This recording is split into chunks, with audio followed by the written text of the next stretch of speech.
اللہ اکبر اللہ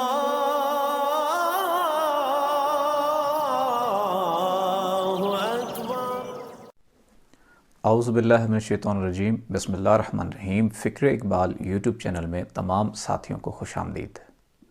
بات کرتے ہیں دین اسلام سے بندہ خارج کب ہوتا ہے، دین اسلام سے نکل کب جاتا ہے کہ بندہ خارجی ہو جائے، مرتد ہو جائے، رافضی ہو جائے، یعنی دین اسلام سے اس کا کوئی تعلق نہ رہے، کب ہوتا ہے؟ ہم پہلے اس کی نشانیاں دیکھتے ہیں۔ اس کی نشانیاں دیکھنے کے لیے ہمیں احادیث مبارکہ ایک بہترین سورس ہے اس چیز کو سمجھنے کے لیے۔ اس میں جو کتاب ہے منہاج السوی، اس میں بہت سی احادیث یکجا کی گئی ہیں اور اس میں ساتھ میں ریفرنس بھی دیے گئے ہیں، ورنہ بخاری شریف، مسلم شریف، یہ تو کتابیں ہمارے پاس بھی ہیں، وہ چیزیں بھی ہم بیٹھ کے دیکھ سکتے ہیں۔ اس میں وہ تمام تر تفصیلات دی ہوئی ہیں کہ فلاں فلاں میں ریفرنس اس کے تمام بکس کے دیے ہوئے ہیں۔ دیکھتے ہیں کہ مولا علی علیہ السلام نے یمن سے تحفہ بھیجا آقا دو جہاں محمد مصطفیٰ صلی اللہ علیہ وآلہ وسلم کی بارگاہ میں۔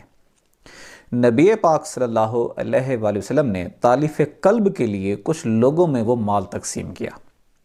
اسی اثناء میں جب مال تقسیم فرما رہے ہیں، اسی اثناء میں ایک شخص آیا جس کی آنکھیں اندر کو دھسی ہوئی، پیشانی ابھری ہوئی، داڑھی گھنی، گال پھولے ہوئے، سر منڈا ہوا تھا۔ اس نے کہا، اے محمد، اللہ سے ڈرو۔ حضور نبی اکرم صلی اللہ علیہ وآلہ وسلم نے فرمایا، اللہ کی اطاعت کرنے والا کون ہے؟ اللہ کی اطاعت کرنے والا کون ہے؟ اور آسمان والوں کے نزدیک انصاف کرنے والا میں ہوں۔ اس نے جب یہ آبجیکشن لگایا، اور حضور کی ذات جلوہ افروز ہے سامنے، اور وہ حضور کی ذات کے لیے نہ بیٹھا، صحابہ کرام حضور کے ساتھ بیٹھے ہیں، اور وہ مسجد میں چلا جاتا ہے اور جا کے نوافل پڑھنا شروع کر دیتا ہے۔ اسی اثناء میں نبی پاک نے فرمایا کہ اس کو قتل کون کرے گا؟ کچھ احادیث میں حضرت خالد بن ولید ہیں، اور کچھ احادیث میں وہ ساری اس میں درج ہیں، کچھ میں حضرت ابوبکر صدیق رضی اللہ عنہ۔ جب جاتے ہیں قتل کی نیت سے، مسجد میں جا کے دیکھتے ہیں تو وہ قیام میں ٹھہرا ہوتا ہے۔ آپ واپس آتے ہیں کہ یا رسول اللہ، وہ نماز پڑھ رہا تھا، اس وجہ سے قتل نہیں کیا۔ حضرت عمر فاروق جاتے ہیں، یا رسول اللہ سجدے میں تھا۔ مولا علیہ السلام نے فرمایا کہ میں قتل کرتا ہوں، تو نبی پاک نے فرمایا کہ ہاں تم ہی اس کو قتل کرو گے۔ اور کیا ہوا؟ جب جا کے دیکھا تو وہ نوافل پڑھ کے جا چکا تھا، حضور جلوہ افروز ہیں، اور وہ کسی جگہ جا چکا تھا۔ جب وہ چلا گیا تو حضور نبی اکرم صلی اللہ علیہ وآلہ وسلم نے فرمایا، اس شخص کی نسل سے ایسی قوم پیدا ہوگی کہ وہ لوگ قرآن پڑھیں گے لیکن حلق سے نیچے نہیں اترے گا، صرف زبان تک رہے گا، گلے تک رہے گا، کرت بڑی۔ کچھ اور احادیث ہیں جس میں الفاظ ہیں کہ وہ کرت کریں گے اور ٹر ٹر کر کے قرآن شریف پڑھیں گے، لیکن قرآن ان کو فائدہ نہیں دے گا، بلکہ قرآن ان کے لیے مضر ہو جائے گا۔ اس کے مفہوم کو نہ سمجھ پائیں گے، یعنی جو قرآن سمجھانا چاہتا ہے، جو درس دینا چاہتا ہے، اس کو نہیں سمجھ پائیں گے، بلکہ اپنی عقل کے مطابق اس کے مفہوم غلط نکالیں گے۔ لیکن ان کے حلق سے نیچے نہیں اترے گا، وہ اسلام سے اس طرح نکل جائیں گے جیسے تیر شکار سے نکل جاتا ہے۔ یعنی کہ شکار کے لیے جب تیر جاتا ہے نا، تو تیر جب خطا ہو جاتا ہے تو شکار پہ جاتا ہی نہیں ہے، خطا ہو جاتا ہے۔ اسی طرح یہ بھی ایک ہی دم بدل جائیں گے اور دین اسلام سے خارج ہو جائیں گے۔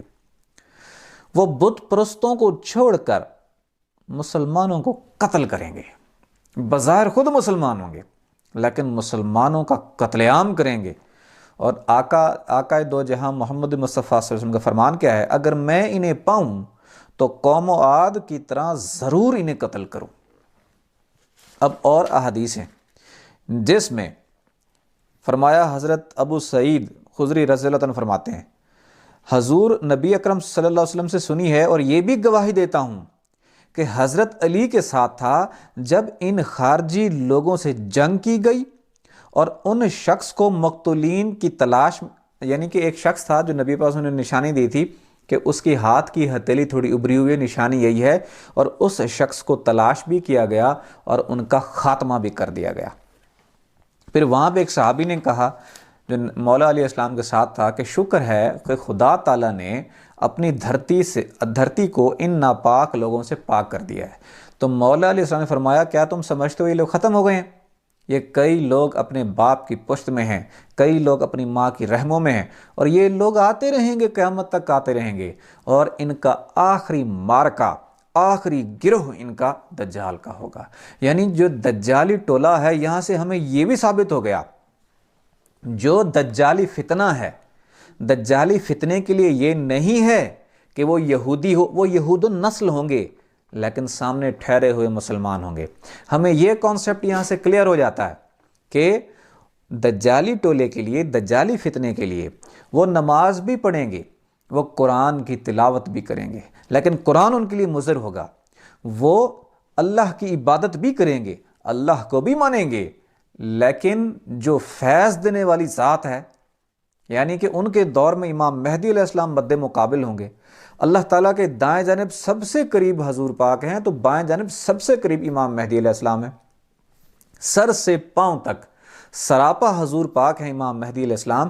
یعنی کہ اللہ کو ماننا اور اللہ کا جو نائب دنیا میں کھڑا ہوا ہو اس کو تسلیم نہ کرنا، یہی دجالیت ہے اور یہی خارجی لوگوں کا عقیدہ ہے۔ وہ کلمہ گو بھی تھے، وہ کلمہ بھی پڑھتے تھے، وہ جنگیں بھی کرتے تھے، وہ تلواریں بھی اٹھاتے تھے، نعرہ تکبیر بھی لگاتے تھے، روزے بھی رکھتے تھے، زکوٰۃ بھی دیتے تھے، ہر چیز کرتے تھے، لیکن اس کے رسول کو نہیں مانتے تھے۔ اس کو شاید کی بات ہے وہ یہی سمجھتے ہوں کہ یہ ایک بشر ہے، اور سب چیز منسوب اللہ کی طرف کرتے تھے، جو وسیلہ ہے اس کو نہیں مانتے تھے، جس کی وجہ سے دین اسلام سے وہ خارج ہو گئے۔ اور یہی دجالی فتنے کا عقیدہ بھی یہی ہوگا کہ اللہ کو مانے گا، اس کے حبیب کو تسلیم نہیں کرے گا، اس کے غوث کو تسلیم نہیں کرے گا، اس کے مہدی کو تسلیم نہیں کرے گا۔ دجالی فتنوں سے بچنے کے لیے چاہتے ہیں کہ خارجین میں شامل نہ ہوں، اس کا بہترین نسخہ ہے آپ کے دل میں وہ نور ہونا چاہیے جو حضور پاک نے امت کو عطا کیا۔ اگر آپ چاہتے ہیں کہ آپ خارجین کی فہرست میں شامل نہ ہوں، دین اسلام سے خارج نہ ہو، تو پھر جو حضور پاک کی عطا ہے، حضور کی نبوت کی عطا ہے، وہ نور آپ کے سینے میں ہونا چاہیے۔ حضور پاک صلی اللہ علیہ وآلہ وسلم کی جو عطا ہے وہ اس میں ذات کا ذاتی نور ہے۔ اس ذاتی نور کے لیے دوسرے انبیاء کرام ترستے رہے، سب سے پہلے یہ نور حضور کو ملا، حضور کے وسیلے سے اس امت کو ملا۔ اگر آپ کے دل میں رب کا ذاتی نور آ جائے، اگر آپ کے دل پہ لفظ اللہ لکھا نظر آ جائے، اللہ کا نور آپ کے سینے میں آ جائے، تو آپ حضور پسند کی امت میں شامل ہیں۔ رب کا ذاتی نور آپ کے سینے میں ہے تو پھر آپ کسی صورت میں بھی دین اسلام سے خارج نہیں ہو سکتے۔ اگر سینہ نور سے خالی ہو گیا تو پھر ایسا ہی ہوگا کہ الفاظ تو آپ کو آتے ہوں گے لیکن سینہ نور سے خالی ہونے کی وجہ سے فتنہ ہی فتنہ ہے۔ حضور پسند کے دین میں داخل ہونے کے لیے، دین اسلام میں داخل ہونے کے لیے حضور نے جو نور عطا کیا اسم ذات کا، اپنے قلب میں، اپنے دل میں اس اسم ذات کو جگہ دیں، ہر لمحہ ہر گھڑی دل کی دھڑکن کے ساتھ اللہ اللہ پڑھیں۔ رب کا ذاتی نور اللہ اللہ کی تکرار سے، اللہ اللہ کے ذکر سے رب کا ذاتی نور آپ کے سینے میں پیدا ہوا، آپ کے قلب میں پیدا ہوا، آپ پکے سچے امتی ہو جائیں گے۔ تجربہ کر کے دیکھ لیں، آنکھیں بند کریں، توجہ دل کی جانب رکھیں، دھڑکنیں محسوس کریں، ساتھ میں پڑھیں اللہ اللہ اللہ۔ اللہ اللہ اللہ اللہ اللہ اللہ اللہ اللہ اللہ اللہ اللہ اللہ اللہ اللہ